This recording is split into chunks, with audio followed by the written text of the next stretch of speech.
gentlemen of the College Historical Society, ladies and gentlemen, my name is Julie, and today I am here to let down my many years of Catholic education by opposing a sex strike before the chamber. Now, sex strikes have a long and illustrious history and have been deployed with varying effect from ancient Greece to modern-day Africa. However, its most prescient incarnation, the incarnation of it which has brought it back into public discourse, is unfolding in the present day in the US, and therefore that is what I'm going to focus on. As many of you will know, in May of this year, Alyssa Milano controversially called for a sex strike in response to the heartbeat bills passed in many southern states by Republican legislators. So, under this law, women cannot terminate a pregnancy after 6 weeks under any circumstances whatsoever, when most women don't even know they're pregnant at 6 weeks. It is effectively an unconstitutional ban on abortion. So, Milano called for women to withhold sex from the men in their lives as a mechanism of asserting bodily autonomy in such circumstances where it is being legally withheld. In essence, a sex strike as a peaceful protest against restrictions over women's bodies. Now, this doesn't seem like a terrible idea at first, bridging the gap between male legislative authority and female sexuality as an expression of power. However, the more we look into it, the more it can be problematized. Use of the word strike makes women as a collective analogous with a trade union and operates on the same principle as a general strike, withdrawing a valuable service in order to achieve concessions from those in power. However, there are fundamental problems with this central tenet of a strike when you apply it to sex. Not least among them is the idea that sex is a form of labor or service from women. The parallel is clear. The female withdraws her sexual labor in order to extort her rights from men in authority, the same way in which a general strike brings production to a halt in order to achieve better pay or conditions. This affiliation of sex with labor strongly implies that the most important thing a woman can withhold, and therefore the most important thing that she has to offer, is her sexuality. Commodification of women as sex objects is one of the most insidious and pervasive problems of patriarchal society, and for women to engage in a sex strike compounds the very worst of these evils.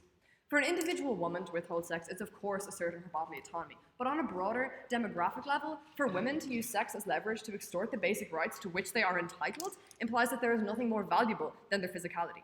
This comes dangerously close to the line of thinking deployed by these conservative legislators in the first place. And this is far more to damage the cause than to further it. So secondly, I will discuss why a sex strike is not just problematic in principle, but is also not the most effective way of opposing repressive laws like those against abortion. So, a sex strike will be completely ineffective unless it is undertaken by every single woman. Sex strikes have worked before, for example in rural African communities. However, in the deeply stratified, highly populated society of the US and other countries like it, quite simply, men will always get it elsewhere, effectively rendering the strike useless. The suggestion that every last one of us can go on strike disregards not only that women want sex just as much as men do, but also doesn't account for those who cannot give up sex, whether it's because they're desperately trying to conceive or are sex workers trying to keep a roof over their head. So, indeed, this idea has always centered on withdrawing sex from cisgendered heterosexual men who influence legislation. Where does this leave those who are severely affected by these laws but who aren't having sex with cisgendered heterosexual men? Gabby has touched on sex strike, as an inclusive movement, and yet in the context in which it is currently being deployed, that is most certainly not the case. My speech has thus far focused on straight cis women, as this is who the sex strike has been marketed towards, a form of protest that fundamentally does not include all of those who need to undertake it. So abortion has effectively been banned in these states in all cases, and just because someone is capable of conceiving and they don't have sex with heterosexual men consensually doesn't mean that they can't fall pregnant, doesn't mean that they can't be raped by a man. So what about the trans community? What about the non-binary community? What about lesbians? What about the many, many people who these laws severely affect, to whom withholding sex from cisgendered heterosexual men simply does not apply? A sex strike as a form of protest cannot be practiced by all of those who need to stand up against these laws, and therefore is fundamentally not inclusive, and we should not support it. So, my final and most important problem with the sex strike, however, is that it doesn't address the root of the issue against which it is currently being rolled out. A sex strike is grounded in the idea of women's bodily autonomy. However, behind the scenes, conservative legislation like that in play in the US and in many other places is not in fact driven by the idea of repressing the rights of those who can bear children. While this is its effect, and I'm not denying the severity of that effect, its motivation is slightly different. As we all know, conservative legislators in the US and elsewhere are not driven by democracy. They're not driven by liberty. They're driven, as ever, by money. Laws on abortion are not so much concerned with morals as they are with labor. The easiest way to keep people in poverty is to ensure high birth rates to very young parents. The easiest way to ensure this is to restrict access to birth control and abortion. As Republicans espouse anti-immigration policies, they do away with the single biggest supplement to their workforce, and essentially they have to make it up somehow. So restrictive laws on abortion are more concerned with producing a wide labor pool for wealthy business owners, producing more children without improving access to quality education and skills, producing more unskilled workers in order to keep the poor poor and the rich rich. Middle and upper class women will generally find some way to access abortion and family planning in spite of restrictive laws. This is, as is everything else in life, fundamentally an issue of class. What these laws actually do is ensure constant production of the labour force among those who do not share the privilege to safely work around restrictive laws. Producing such a labour pool and keeping them downtrodden preserves the economic interest of the rich by providing a constant supply of unskilled labour. How, then, does all of this link to opposing a sex strike? The oppressions which so fundamentally affect women are not being driven solely by concerns for their moral purity or anything like that, but as ever, by big money. Women are caught up in the complex, repressive machine of capitalism, and restriction of our reproductive rights is a byproduct, not a central aim of this. Responding with a sex strike only addresses this problem on a surface level and is not the most effective way of fighting our oppressors. In light of the vested economic interests which govern these issues, general strike, it seems, should more be the order of the day than sex strike. If you want to hit these men where it hurts, hit them in the wallet, not in the dick. Our peaceful protest should impact the true cause of this repression and be centered on the economic, not on the sexual. Only then can we effectively and inclusively oppose the laws which discriminate against us and continue our fight for fair treatment. For these reasons, I beg the House to oppose.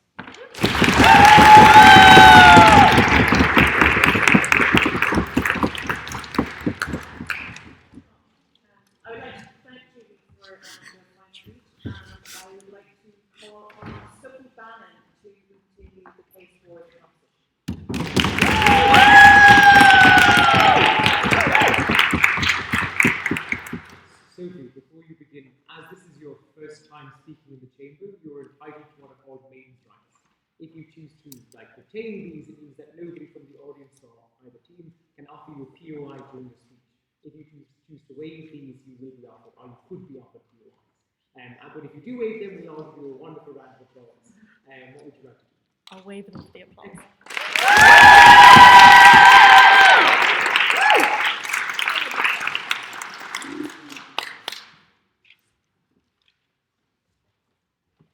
Ladies and gentlemen, for those of you in the room who've had sex, you know it's not all it's cracked up to be. Obviously I have not, as the nuns raised me correctly, and I would never do such a thing. But I have been reliably informed by others that it's not all that magical. In fact, my own mother turned to me when I was getting to the age of the sex. And she said that, Sophie, it's not all that great. You need to be ready that it's not like the movies, to which I was freaking out, and I did not want to hear any more of this. So to shut her up, I said, shut up, I've done it already. And we have not spoken since. But in all seriousness, I think sex as it exists is incredibly dangerous for women. The idea of it petrifies me, and not just because I'm incredibly, incredibly awkward. It petrifies me because women are not able to protect themselves from the consequences of sex. They lack the reproductive rights the world over that they need in order to protect themselves. I think that until women have access to reproductive rights, it remains a constant risk to have sex. When a quarter of the female population of Africa has an unmet need for contraception, and when women are shamed, even in the most liberal of societies, for having abortions, I believe that we need a change. I believe we need to take back our bodies and fight to ensure that all women can have sex without fear and without shame. The risk of STDs and pregnancy is one that some women still cannot protect against. They take their life in their hands every time they have sex, and even in the best case, when women do all they can to avoid these consequences, it is still incredibly dangerous. That means even if the most vulnerable women cannot take part in the strike, as the last speaker wanted to tell you about, because they lack meaningful consent, it is even more important for those who can, in more liberal settings, to take up the challenge for those who can't. For those who can need to fight for the fair treatment of women, so in the future they can combat the oppression they face with more support and with more autonomy. As Gabby already told you, we think that no form of protest is without need for privilege, but this unifies women in a way that no other movement can, because this is something that they all can share in. But it also impacts those who have relatively more rights surrounding sex. For generations, sex has been assumed to be less about us and more about our male partners. Even for same-sex female couples, as the last speaker wanted to talk about, we say their love is glorified and used for male pleasure within pornography. When 3/4 of women in the US say that orgasm for them are not a common occurrence, while all but 2% of men say that it is, this is clearly a cultural issue. This is not a few people with a few bad partners. This is a fundamental disrespect for women, their bodies, and their happiness. It is a failure by society and by women themselves to see sex as something that women have a right to and a right to enjoy. There needs to be a massive change in how it is viewed in order to further women's rights and in turn their reproductive rights. Sex as it exists is not for women, and the men that it is for don't even see the problem. There needs to be a shift in conversation. Not even a shift, because currently those conversations do not exist. And until they do, women will continue to have their rights pertaining to reproduction and sex denied. A sex strike calls direct attention to these problems. When the last speaker tells you that it's a form of labor, that is how it is seen by society. That is the parameters in which we are working in. We think it is right for us to take back this form of labor, to say it is our own, and to continue to move forward. We think it brings the power back to women. We think it's like taking ownership over the word slut. We think that we want it back for ourselves. Okay, so how do we think this happens? How do we tell the world that the current treatment of women and their bodies is just not good enough? I think we do it by making people uncomfortable. I think we do it with radical action. That radical action looks like a protest, but not one that you can just simply avoid. Marches can be ignored, and sanctions are often skirted around, but this protest would happen in the home of every single woman. Those who have oppressed us will no longer have any choice but to reckon with this stand of solidarity. When Kenyan women carried out a sex strike to end the political unrest within their country, they called on the Prime Minister's wife and all spouses of ministers to take part, and it succeeded. A sex strike involves every single woman, no matter their social standing, as the last speaker wanted to talk about class, and forces those in positions of power to pay attention. It is this accessibility that makes it such a strong form of protest. When every couple is forced to have a conversation as to why they're abstaining from sex, then that is a massive step towards having a dialogue open enough to try and push for women's rights. Sometimes that conversation looks like a woman saying, I don't want to have sex with you until you start using your political capital to campaign for safe abortion clinics. And sometimes it just looks like saying, I don't want to have sex with you until you figure out what the clitoris is. Either way, these are productive conversations that were never going to happen before. We think that women would want and should want to support this strike. This issue is unique to women, but affects them all hugely, as I've already outlined. I think that the greatest feminists have already called for this change, and they are likely to support it because they see the way they've consistently been denied a voice within society. All women, no matter where they live, have felt some form of being objectified. When we're told about the idea of get it somewhere else, we say that mostly solidarity is good enough. We think that the fact that women are banding together, even if it isn't everyone, that is good enough for us because we think that is what pushes change. You don't need everyone to show up to the protest, but you need enough people that you get a voice and you get noticed in society. We think that that is good enough to cause that change, but if they are to decide that men in marriages are also going to look for sex somewhere else, if it's going to be long-term relationships also looking for sex somewhere else, we actually don't think all men are pigs, but we think that we should probably try to get the ones who are to pay attention. We think they pay attention so much more when we bring this issue to the forefront. So we say they have felt themselves being leered at, that women have felt themselves being thrown away after being used for sex. That provides them with the incentive to engage in this protest. When the feminist movement can point to success of sex strikes in the past, such as that in Liberia, where they were fighting for the end of violence, when Igbo women in Nigeria used a sex strike for a right to greater freedom for their sexual partners, in places such as Iceland it has been utilized along with giving up housework and other traditionally female roles. It is something that women have actively taken part in and gotten results from. When you can point to results like these, and women are as marginalized as they so often are, we say that a sex strike is not only necessary, but likely to be supported and successful. Other than that accessibility, a sex strike is important because of how taboo the subject is. The fact that I'm blushing furiously and freaking out about the fact that I've said sex a bunch in the last couple of minutes, and this is being recorded, means that even the word has a lot of power over everyone. Because it is not discussed and because it is a source of shame, we never try to fix the problems within it. We cannot connect with others who experience the exact same problems as us if we are too embarrassed to talk about them. This brings sex to the forefront of the conversation. There are countless women who have struggled to orgasm and have felt guilty for having failed their partners. We do not need men to support us, we need them to listen to us. That doesn't start with the few lads in the room who showed up tonight to show that they are woke. But we need the men who don't pay attention to us to start listening to women's rights and depend on them to be the ones to pay attention and react. That happens with radical action. That happens with a sex strike proposed.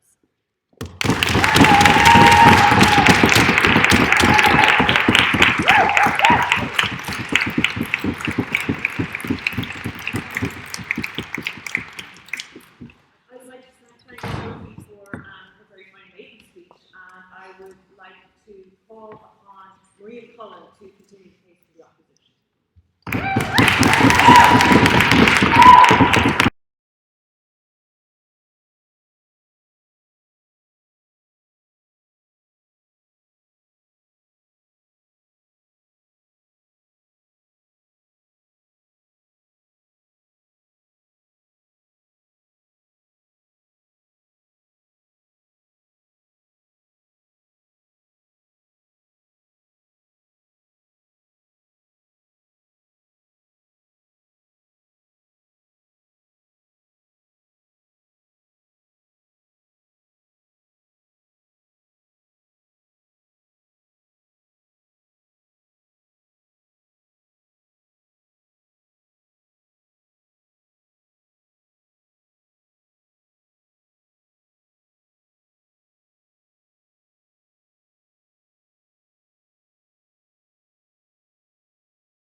So we will be accepting some floor speeches after the program speakers have finished their part of the debate.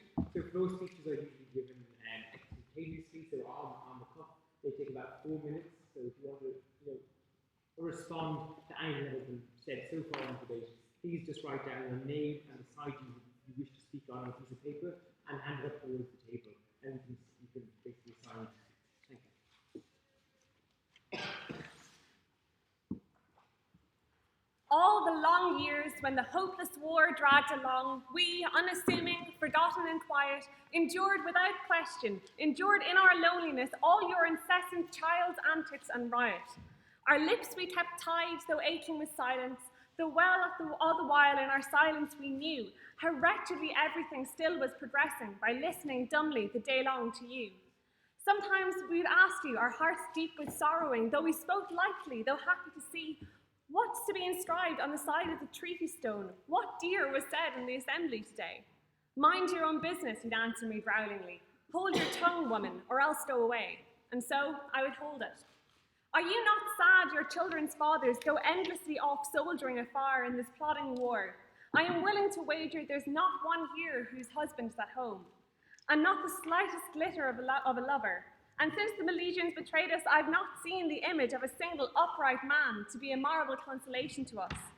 Now, if you will help me, if I find a means to stamp the war out, the two voices, yes. Great. Then I'll expose my mighty mystery. O women, if we would compel the men to bow to peace, we must refrain. We must refrain from every depth of love. They'll beg our arms to open. That's our time. We'll disregard their knocking, beat them off, and they will soon be rabid for peace. I'm sure of it. Ladies, repeat for the rest each word I say. Then you must all take oath and pledge your arms to the same stern conditions. To husband or lover, I'll not open arms. To husband or lover, I'll not open arms. Though love and denial may enlarge his charms. The love and denial may enlarge his charms. But still at home, ignoring him, I'll stay. But still at home, ignoring him, I'll say. Beautiful, clad in saffron silks all day. Beautiful, clad in saffron silks all day. If then he seizes me by dint of force. If then he seizes me by dint of force. That was a good one, thanks. I'll give him reason for a long remorse. I'll give him reason for a long remorse. I'll never lie and stare up at the ceiling. I'll never lie and stare up at the ceiling. Nor like a lion on all fours go kneeling. Nor like a lion on all fours go kneeling. I promise I didn't write this. If I keep faith, then bounteous cups be mine. If I keep faith, then bounteous cups be mine. If not, to nauseous water change this wine. If not, to nauseous water change this wine. Perfect, thanks. It all signed up. Great. No. Not for a start. Well, so I did nothing but sit in the house feeling dreary and sigh, while ever arrived some fresh tale of decisions more foolish by far and presaging disaster.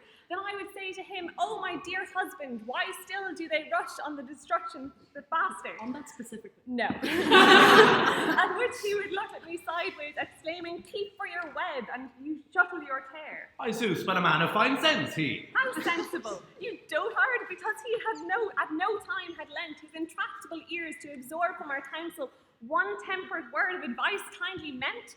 But when at the last in the streets we heard shouted, everywhere ringing the ominous cry, "Is there no one to help us? No saviour in Athens?" And "No, there is no one," came back in reply. At once a convention of all wives through Hellas here for a serious purpose was held, to determine how husbands might yet back to wisdom, despite their reluctance in time be compelled. Why then delay any longer? It's settled. For the future you'll take up our old occupation. Now in turn you're to hold your tongue, as we did, and listen while we show the way to recover the nation. You talk to us while you're mad. I'll not stand it. If I should take orders from one who wears veils, may my neck straightforwardly be deservingly wrong. Oh, if that gives pestering, I have a veil here.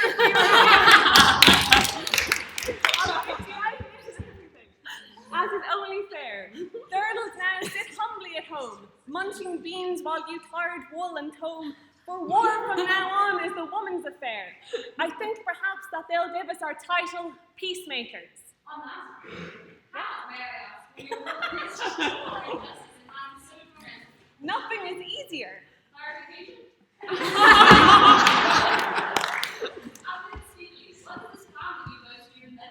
If when yarn we are winding, it chances to tangle, then as perchance you may know, through the stein, this way and that, still the spool we keep passing, till it is finally clear all again.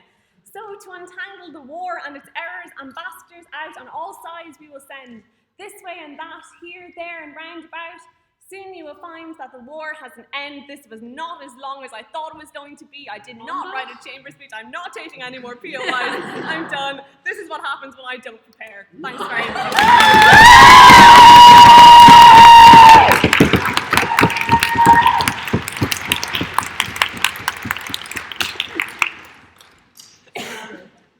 I would like to thank Alan for, I guess that's what we mean by performative feminism.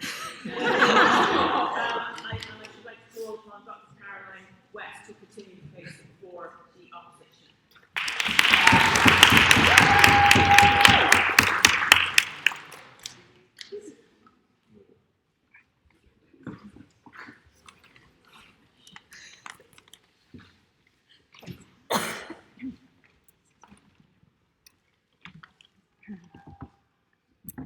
Firstly, I'd like to thank yourselves for inviting me along. You'll have to bear with me. It's shorter than expected because I think this came in at 11 o'clock last night, possibly. So yes, so it might not be the full 9 minutes. So essentially, I'm here today to argue that a sex strike is not an acceptable means for challenging issues such as abortion access or gender equality. So we often see it argued that women are seen as the gatekeepers of sex, the ones who decide if sex happens. Some view women as the controllers of sex until enough alcohol is consumed, or if a lucky guy makes it out the dreaded friend zone. But really, sex has been weaponized by men for millennia. Rape is used as a tactic to ensure complicity in women, keep them from power, to make them straight, to keep us from access in public spaces, and alongside that, forced pregnancy is also weaponized by perpetrators of domestic violence. Excessive pregnancies were also encouraged by some religions as a way to control women. But a sex strike positions sex as a commodity or a bargaining chip, and that excludes pleasure and autonomy from the conversation. It implies women are stoic creatures who don't get pleasure from sex, but instead use it to control men and to control men's opinions on our bodies. It is also exclusionary. If we view a sex strike in terms of pregnancy only, we are assuming penis in vagina sex, not all the wonderful, weird, and messed up ways that we as humans have sex, and the way all the genders and sexualities that don't engage in penis and vagina sex. It excludes men that do fight for women's rights, but it also does not impact men whose partners are anti-choice, or whose partners may not already have a choice in consenting to sex. It also excludes sex workers, and I'm delighted to have that inclusion on this side tonight. That's fantastic, because so much of feminist discourse already excludes and marginalizes sex workers of all colors and classes as well, because their engagement in sex pays their bills, keeps a roof over their head, and feeds their children. They do not have that same luxury as we may do at this debate tonight. But we are now at a point in society where we have begun having nuanced conversations about pleasure, about consent, about autonomy, about different forms of sex, and centering all of that around female pleasure as well. Do we really need to reduce that down and pull out of this conversation, pun very much intended? If we incorporate the idea of language here, the male orgasm often functions as a full stop for sex. Once it happens, it's generally over. So a sex strike is also a full stop, but instead of it being a full stop just about sex itself, it functions as a full stop to these rich and nuanced conversations. A sex strike also turns female language into biological essentialism, excuse me, as it reduces our words, our efforts, and our activism down to just our vagina and our ovaries. Didn't we have enough conversations about this during the repeal movement? It dismisses not only our minds and our hard work, but dismisses all the other activities, activism, and sex that women engage in and receive pleasure from. Women and feminists have fought hard over decades to destigmatize the cunt and recognize its power and its pleasure, and a sex drive serves to make that a negative place once again. Continuing a narrative that sex is only penis and vagina sex, resulting in possible pregnancy, does us all a disservice and closes off so many avenues of pleasure for all genders and sexualities. This kind of viewpoint can arise from abstinence-only sex education, of which we know too much of in Irish society, and definitely within patriarchal societies. Excuse me.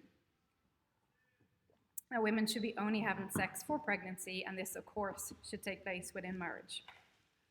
Pleasure is always missing from this conversation, as well as an acknowledgement and acceptance that sex does not always occur in this way. It also encourages a narrative that sex is dangerous, and somehow, if you're having sex with a man, you're colluding with the enemy. It brings to mind the work of second-wave feminist Sheila Jeffreys, who argued that if a woman had sex with a man and she had an orgasm, she was colluding in her own oppression. This begs the question, at what point can we really claim our bodies as ours? And at what point are our orgasms ours? It's too many O's. We'll go. No pun intended.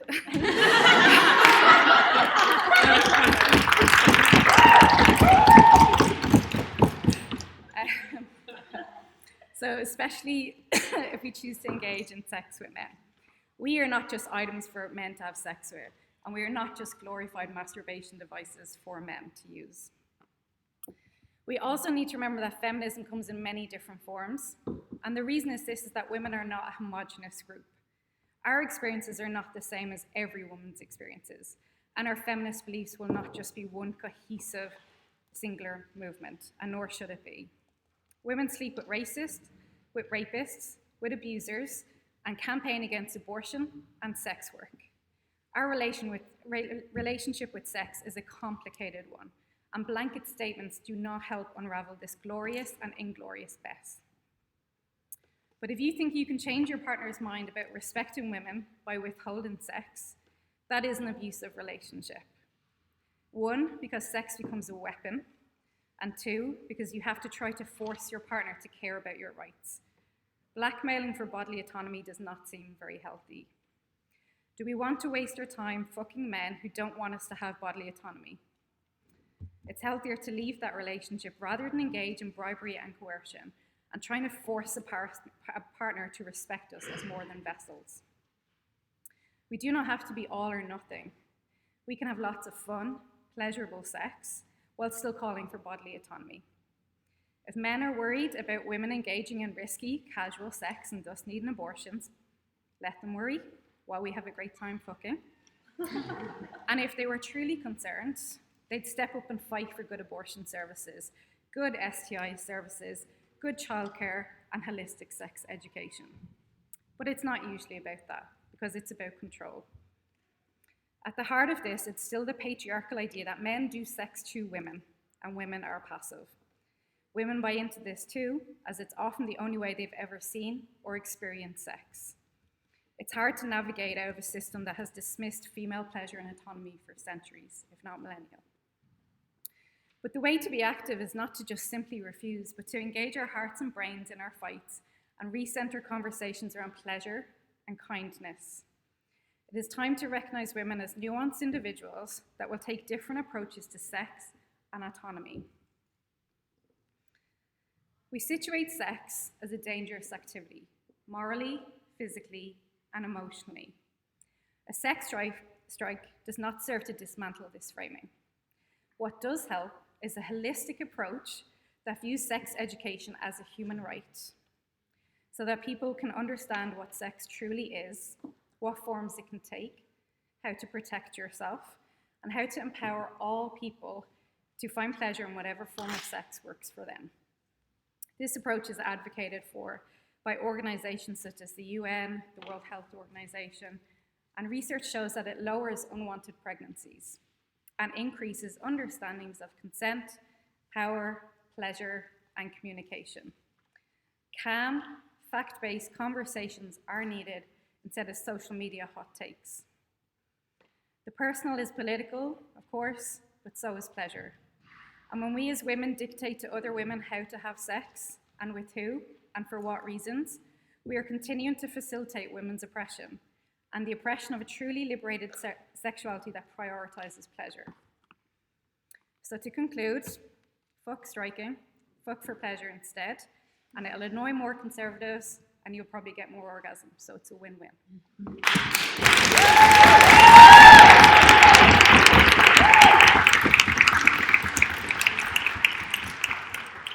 I would like to thank Caroline for her fine speech, and I call upon Sabrina Downey to continue the pace of the proposition.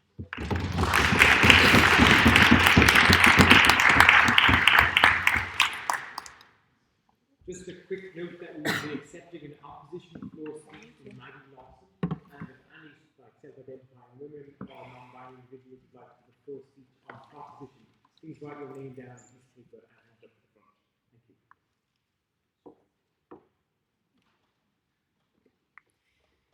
Hello, everyone, feminists and everyone else whom we're not talking to. For the sheer fact that we are here tonight having this debate in the first place, we owe thanks to our ancestors. Me, I thank my great-grandmother for starting the fight for gender equality by fighting for her right to own property in her own name in the 1890s. I thank my grandmother for becoming a surgeon in the 1950s, and I thank my mother for all the burning of bras, despite all the arguments that we had about it when I was a teenager. And now it is my turn to take on the fight, and apparently the issue is a sex strike. That's new. I'll be the first to admit it, that's very, very new. As a direct result of the feminist movement, we have proven to the world time and time again that women are more than sex objects, and that we as human beings are intelligent, powerful, and capable. That there isn't a job in the world that we cannot do as well as men, except maybe be a sperm donor, but anyway. That we are sexual beings and simultaneously powerful, capable, and intelligent is no longer the question. Well, at least not to anyone with 2 working eyes and a brain, which in the current political climate should never be undervalued. The issue is that for all the advances made over the past 2 centuries, we're still standing in the shadow of that perception. The opposition has spoken repeatedly tonight about the commodification of women's bodies and the fact that this is a pervasive issue, and they're absolutely right to do so. No one would deny it.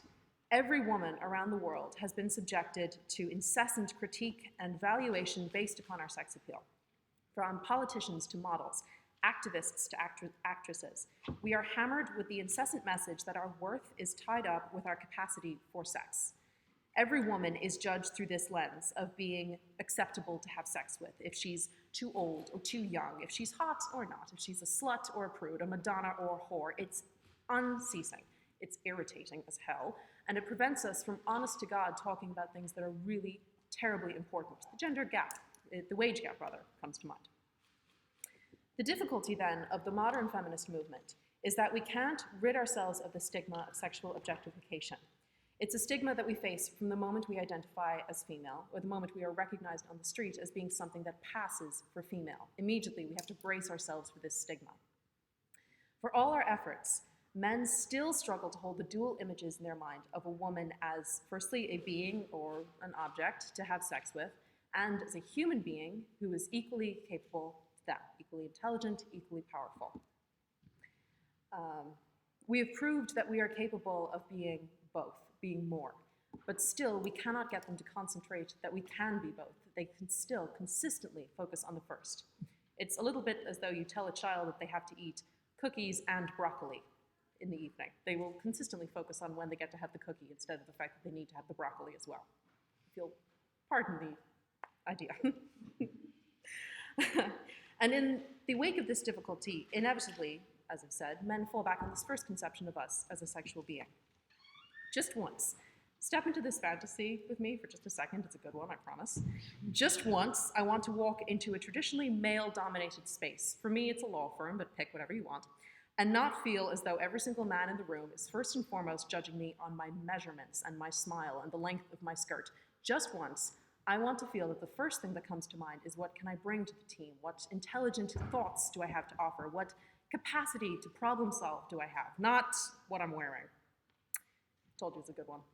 So I propose here tonight that we eliminate the root of this difficulty to see us as both capable, intelligent human beings versus well, fuck toys, if you'll pardon the language. We remove the possibility of sex by a universal sex strike. It may make life easier for men, which, oh, yes, they definitely need after 2,000 years of a very difficult lifespan, but okay, sure. This is not something that I actively encourage, making life easy for men, but in this particular case, I'm willing to make an exception because I'm really annoyed. We remove the capacity to be seen first and foremost as female, as someone with whom men could potentially have sex. That, in turn, leaves only one way for a man to see you as a human being, to see you as intelligent, to see you as a problem solver, instead of seeing you first and foremost as a sexual object. This, in turn, leaves men confused and unable to pigeonhole you. Instead, what they're forced to do is take you seriously. A little idealistic? Yes, I'll absolutely be the first person to admit it, because when I first heard that I was speaking for a proposition of this motion, I think my immediate reaction was, oh, come on. I wasn't convinced, I really wasn't, but I thought about it, and I'm willing to give it a shot, guys. Like, let's go for it, why not? Is it idealistic? Yes. Would it solve all the problems if every single woman in here walked out and said, that's it, we're not having sex with anyone else until we all have access to education and healthcare and free? No, of course it wouldn't solve all the problems in the world. But I don't think we can really afford to be picky at this point. In 1837, Sarah Grimke, in one of the first ever American abolitionists, wrote in her Letters on the Equality of the Sexes and the Condition of Women, "I ask no favor for my sex. All I ask of our brethren is that they take their feet off our necks." It's been almost 200 years, and we are still waiting for honest-to-God gender equality. I don't want my children, or my grandchildren, or my great-grandchildren, if we ever get to that point, because climate change is real, hello. I don't want my children to be facing into the same battles as me. I don't want my daughters to grow up hearing that they can't do things because they're a girl, or to live in constant fear of honest-to-God sexual harassment. So I'm willing to try, absolutely. This is important enough that we can't afford to throw out any tool. So by all means, I'm very proud to propose a sex strike here tonight. Thank you.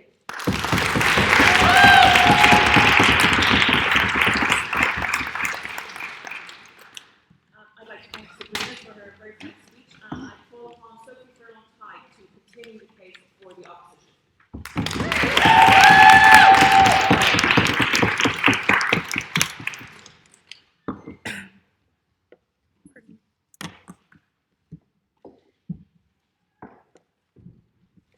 I wonder how many times must we explain this to the proposition? I wonder how many false pedestals does Sheryl Sandberg have to stand on only to fall off of?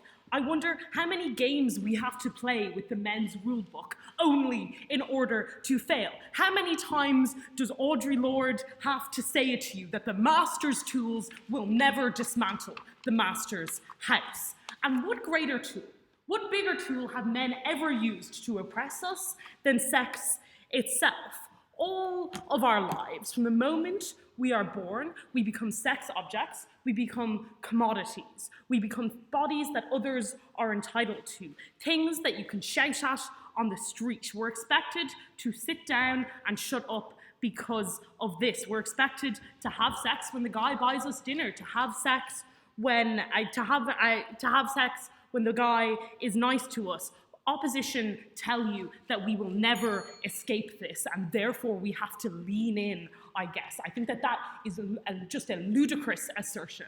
I think that that is just a ludicrous assertion. That means that we, I guess, give in to what they want us to do, that we become sexual objects that they think of us. My life has been defined by my body and my sexuality. I will not let my activism be so. I think that everybody in the room should notice that the proposition case just entirely rests on the idea that a mass amount of women are going to buy into this. Note, in fact, that the kind of women who are most likely to buy into this, that being particularly radical feminists or even liberal women, are probably not the kind of people who are having sex with Georgian Republican legislators. And therefore, I know genuinely, and therefore the only people doing this are the radical feminists. The only people talking about this on Facebook are a small subsect of women, and they who look who then turn into this image of a farce, who look like they don't know how to protest, who look like they do not know how to use the houses of legislature. This isn't about being too radical. That's not my problem. It's about it looking fucking ridiculous. Look, few things in this speech. I'm going to talk about how I think this is just a dangerous thing to ask women to do. I'm going to talk about how transactional sex is bad, but first of all, like, back to the sex object stuff. Because I just think it's true, like, I don't know, shoot me or whatever, I just think it's true that my sexuality is not the only thing that I politically have to offer. I think that we are smart, organizable people who know how to use the houses of legislature, who have done that in the past, who repealed the 8th. This isn't like in the Greek play, which funnily enough, and this was going to be my POI, it's quite clear that was written by a man, wasn't it? But where it was set in a time where this truly was the only thing that women could do. This truly was the only available option. That is not the case now. There are plenty of things that we can do. We can actually strike. We can actually strike. We can. The best thing I saw from the Georgia Republican thing was the idea of people just leaving Georgia. That is a radical step that you can do. That is a radical thing. That is a massive sacrifice that I think is much more beneficial than showing them that you are always exactly what they thought of you.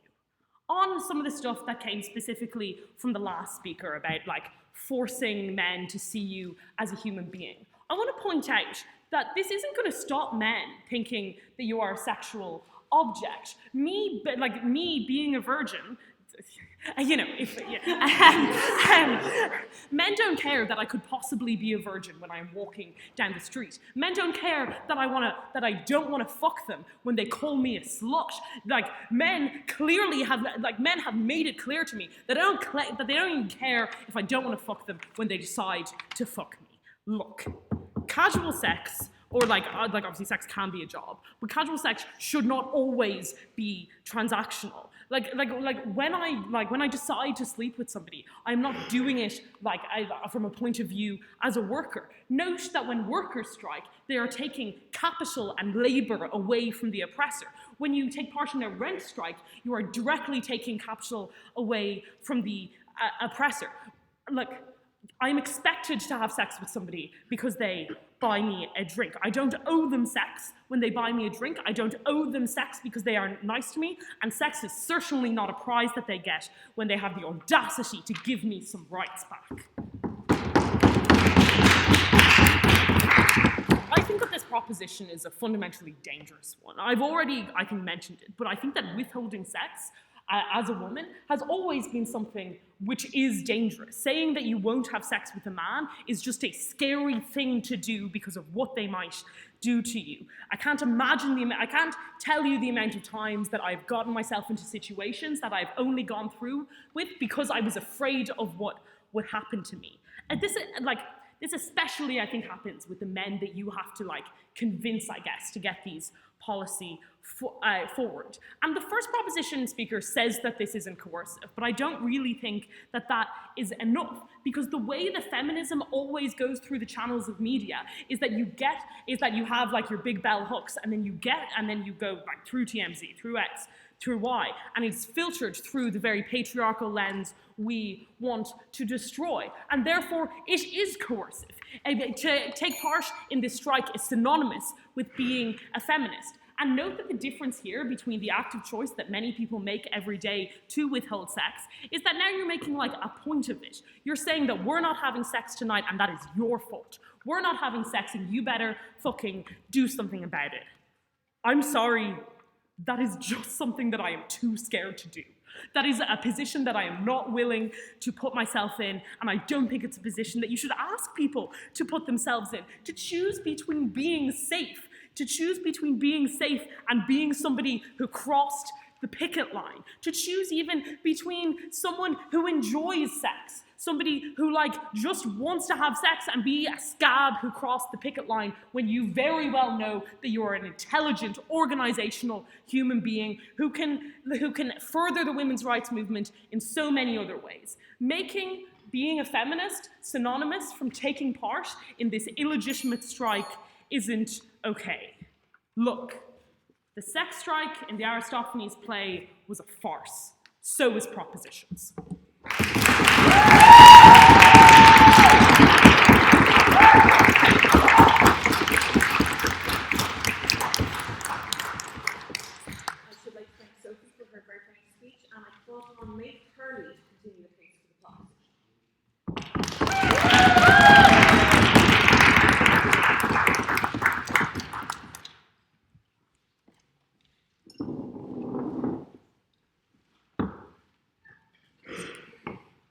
gentlemen, this is going to be a very off-the-cuff 4-minute floor speech, but I just had some things that I wanted to say, kind of in response to what's been said already. Ladies and gentlemen, the suffragette movement produced change when it became extreme, when women started chaining themselves and starving themselves and killing themselves to produce action. Radical action garners attention and has a bigger impact. And I think that fundamental principle that those suffragettes used was that when they sacrificed something as an act of solidarity, they created bigger change because of that. If sex hurts women across the world, sex workers across the world, so I will deny myself that as a woman. And if my government isn't going to make legislation that will protect other women who get pregnant, I'm going to deny myself that pleasure, and I'm going to deny that to myself. And I think that of course, it does come with scale. I think a smaller scale isn't going to create governmental change, but I do think it creates small change in the individual. I think if you say as an individual that you're going to not be implicit in how sex is used to break down women and to hurt women, then that's actually a very empowering thing to do. Sex, of course, as the opposition has said, has been used against women in the past. But we've proved that we are sexual beings, through Hollywood and through feminism and empowered women being trendy in the Western world. It's really in other parts of the world where it's a big issue still. So let's use sex. Let's weaponize it right back, and let's use sex by not using sex anymore. Let's weaponize it right back and just and make sure that we're not being implicit in those kinds of things anymore. And yeah, that's kind of what I want to say as a first.